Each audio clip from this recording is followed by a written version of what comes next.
সংকীর্ণ এবং বেঁধে দেওয়া সময় উপস্থিত সম্মাননীয় সকলকে, সেই সঙ্গে স্নেহের ছাত্রছাত্রী, অভিভাবক, অভিভাবিকা বৃন্দ, প্রত্যেকে আমাকে আমার অন্তরস্থল থেকে শুভেচ্ছা জানাই। সেই সঙ্গে মহান সৃষ্টিকর্তার পক্ষ থেকে আপনাদের প্রতি শান্তির ধারা বর্ষিত হোক। আসসালামু আলাইকুম। বলার অনেক কিছুই থাকে, অনেকেই বলে, অনেকে আবার বলতে পারে না, অনেকে বলতে পারলেও বলতে চাই না। তা আমি দুটো কথা বলবো। এক, বাচ্চারা অনুকরণ প্রিয়, মানে বাচ্চারা নকল করতে পারে। অনুকরণ প্রিয় মানে হচ্ছে নকল করতে পারে। সেই ক্ষেত্রে বাচ্চাদের কাছে আমরা সামনে এমন কিছু অ্যাটিটিউড করব না, বিশেষ করে মাস্টারমশাই এবং গার্জেন যারা আছে আমরাই সতর্ক থাকবো। বাচ্চা পড়তে পারে না এটাতে আমি বিশ্বাসী নই, বরং বাচ্চারাকে আমরা পড়াতে পারি না। বাচ্চা কেন পড়তে পারে না? পর তারপরে হয় কি, দু একবার বলার পরে আমরা অধৈর্য হয়ে যাই, তারপর মার তুলি। মার উঠে গেছে, লাঠির মারটা উঠে গেছে, কিন্তু হাতের চরের মারটা আছে। তাহলে বাচ্চাকে কি শিখালাম? যে কথা না শুনলে তাকে মারা যাবে, কিন্তু না, মারা যাবে না। তাকে কোনো তিরস্কার করা যাবে না, নেগেটিভ কথা বলা যাবে না। এই কারণেই যে একজন বাবা মা একটা বাচ্চার ক্ষেত্রে গোটা পৃথিবী তার আশ্রয়স্থল। তারপরে হচ্ছে স্যার ম্যাডাম। একটা বাচ্চা একদিন ভুল করছে, তা আমি ওকে বলছি যে তুমি তো ভুল করছো, এই বিষয়টা সঠিক হবে। তো উনি বলছেন যে না, এটাই ঠিক, কারণ এটা আমার স্যার শিখিয়েছে। তাহলে একটা বাচ্চা একটা স্যারের ওপর, ম্যাডামের ওপর কতটা নির্ভর করে, যা শেখায় সেটাই শিখতে চায়। আমার ছোট্ট পরামর্শ যে মাস্টারমশাই একজন মানুষ অনেক কিছু জানতে পারে, কিন্তু গোটা পৃথিবীর সব কিছু জানতে পারে না। ওই মুহূর্তে একটা বাচ্চার কোশ্চেন অ্যান্সার মাস্টারমশাই নাই দিতে পারে, কিন্তু মাস্টারমশাই কখনো ভুল বলবেন না। আদর্শ মাস্টারমশাইয়ের উচিত হবে এই মুহূর্তে এটা আমার জানা নেই, আমি পরে জেনে বলবো। এতে করে মান সম্মান আরো বেড়ে যাবে। বাচ্চা বুঝতে পারবে যে আমার মাস্টারমশাই তিনি আমাকে সঠিকটা বলবেন, তথ্যটা দিবেন। এতে ধৈর্য ধারণ করবে, সে ধৈর্যের একটা শিক্ষা পাবে। বাবা মায়েদের জন্য ছোট্ট করে একটা কথা বলি।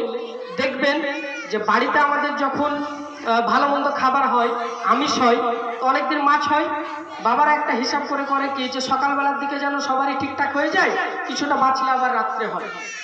তো একটা দম্পতির একটা বাচ্চা, মানে ওনারা স্বামী স্ত্রী আর একটা ছেলে, তো এক পিস মাছ বেজেছে। এবার রাতে খাওয়ার সময় সাধারণত আমরা কি করি, যে এক পিসই তো মাছ আছে, আমার বাচ্চাটা খাক। কিন্তু এটা ভুল। বাচ্চাকে এই শিক্ষা দেন যে এক পিস মাছ আমরা তিনজনেই খাবো। বাচ্চা শিখবে যে অল্প হলেও, কম হলেও কিভাবে ম্যানেজমেন্ট করা যায়, ম্যানেজ করে আমরা শেয়ার করতে পারি। আমি নয়, আমরা, আমাদের। এই শিক্ষাটা আপনি যদি আজকে বাচ্চাকে না দেন, বাচ্চাকে সঠিকভাবে পরামর্শ করে শিক্ষাটা যদি না দেন, তাহলে আপনার বৃদ্ধ বয়সে সেই বাচ্চাটা আপনাকে তার ফিডব্যাকটা কি দেবে? প্রথম থেকে আপনি তো ভুল শেখালেন। এবার আপনারা বলতে পারেন যে আমরা কি সব জানি? না, সব জানি না, কিন্তু জানার তো চেষ্টা করতে পারি। তো এই ক্ষেত্রে আমি বলবো যে বাবুপুর আমি এসেছি, আলহামদুলিল্লাহ আমার খুবই ভালো লাগছে। এই এলাকাটাকে আমার একটা এডুকেশন হাব মনে হয়। এখানে শিক্ষা প্রতিষ্ঠানের কি নয়, দার্সে নেজামিয়া বিভাগ আছে, সরকারি প্রাইমারি স্কুল আছে, কনভেন্ট স্কুল আছে, বিজিএল সিনিয়র মাদ্রাসা আছে।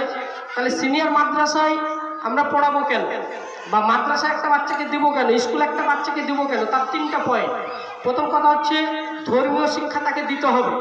কারণ ধর্মীয় শিক্ষা আমি যদি না দিই, যে ধর্মের মানুষই হই না কেন, তাহলে আমি প্রশান্তি লাভ করতে পারবো না। আমাদের যত দুঃখ কষ্ট আছে সবগুলো আমরা কি করি, একটা টাইম আমরা সৃষ্টিকর্তাকে সঁপে দিয়ে মনে প্রশান্তি লাভ করি। তা আপনি যখন বৃদ্ধ বয়সে অসুস্থ হবেন, আমরা কেউ কিন্তু বলতে পারি না যে মানব জীবন পেয়েছি, অথচ আমরা একবারও অসুস্থ হইনি। তাহলে আপনি যখন অসুস্থ হবেন, তো আপনার বাচ্চাটা আপনার জন্য আল্লাহর কাছে কি করে মাগফিরাত চাইবে, কি করে সে ইয়াসিন সূরা পড়বে, কি করে সে দোয়াটা পড়বে? এর জন্য আপনাকে ধর্মীয় শিক্ষা দিতে হবে। দ্বিতীয়ত, মাতৃভাষায় শিক্ষাটাকে সঠিকভাবে দিতে হবে। কারণ মাতৃভাষা আমাদের বাংলা, বাংলাতে আমরা মাকে ডাকি, বাংলাতে আমরা জল চাই, বাংলাতে আমরা প্রশ্ন করি। এটা হচ্ছে আমাদের ভাবের ভাষায়, রবীন্দ্রনাথ ঠাকুরের ভাষায় মাতৃভাষা মাতৃদুগ্ধ সম। এটা মায়ের দুধের যে মূল্যবান, যে মূল্য, মাতৃভাষাটা অনুরূপ তাই। সেই সঙ্গে আমরাকে ইন্টারন্যাশনাল ভাষা ইংরেজিটাও গুরুত্ব দিতে হবে। আমার খুবই ভালো লেগেছে যে কচিকাচারা একই সঙ্গে ইংরেজি ভাষায় এবং বাংলা ভাষায় আবৃত্তি করে শোনালো। হয়তো আগে হয়ে গেছে, আরবিতে হয়তো তারা কিছু বলেছে, বা না বললে হয়তো পরে অংশগ্রহণ করবে। যাই হোক, সময় সংকীর্ণ। আমি সকলের কাছে একটাই আবেদন যে আপনারা সচেতন হন, বাচ্চাকে সঠিক শিক্ষাটা দেন। বাচ্চা স্কুলে গিয়ে দিনমান কি করলো না করলো একটু রাত্রে খবর নেন। বিশেষ করে মায়েদের এটা দায়িত্ব। ঘুমানোর আগে তাকে শেখান যে আমাকে অজু করে ঘুমাতে হবে, পবিত্র থাকতে হবে, রাত্রে ব্রাশ করে ঘুমাতে হবে, এগুলো দায়িত্ব। এবং আপনি একটু খোঁজ নেন। শুধু পয়সা খরচ করে কনভেন্ট স্কুলে দিয়ে দিলেন বা পাশের একটা সরকারি বিদ্যালয়ে দিয়ে দিলেন, মাধ্যমটা ফ্যাক্টর না। বাংলা না ইংরেজি, সরকারি না বেসরকারি, এটা ফ্যাক্টর না। এটাই ফ্যাক্টর, এটাই ম্যাটার যে আপনার ছেলেটাকে সুশিক্ষিত করতে হবে, শুধু ডিগ্রি অর্জন নয়। আমাদের শিক্ষার উদ্দেশ্য হচ্ছে মানুষ হওয়া। আপনার বাচ্চাকে আপনি যদি মানুষ করতে না পারেন, তাহলে কিন্তু পরবর্তীতে আপনি সঠিক ফিডব্যাকটা পাবেন না। সেই জন্য সচেতন থাকতে হবে, খোঁজ খবর নিতে হবে। আমরা মাগরিবের নামাজের পরে পরে চায়ের দোকানে ছেলেরা আড্ডায় বসে গেলাম, অথচ বাড়ি গিয়ে খাওয়া দাওয়া করে ঘুমিয়ে গেলাম। আমার বাচ্চাকে জিজ্ঞেস করলাম না, এটা আপনার দায়িত্ব। স্যার তো স্যারের দায়িত্ব পালন করছে, আপনি আপনার দায়িত্বটা পালন করুন।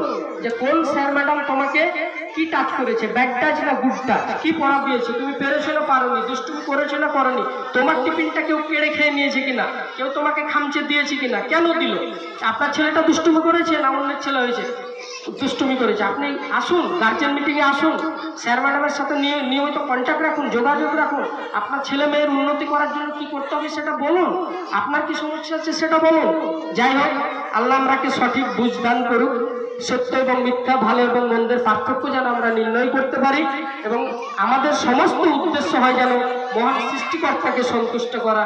তবে আমাদের দিন এবং দুনিয়া উভয় ক্ষেত্রে আমরা সাফল্য অর্জন করতে পারবো ইনশাআল্লাহ। সকলে ভালো থাকবেন, সকলে সুস্বাস্থ্য কামনা করি। আসসালামু আলাইকুম রহমতুল্লাহ।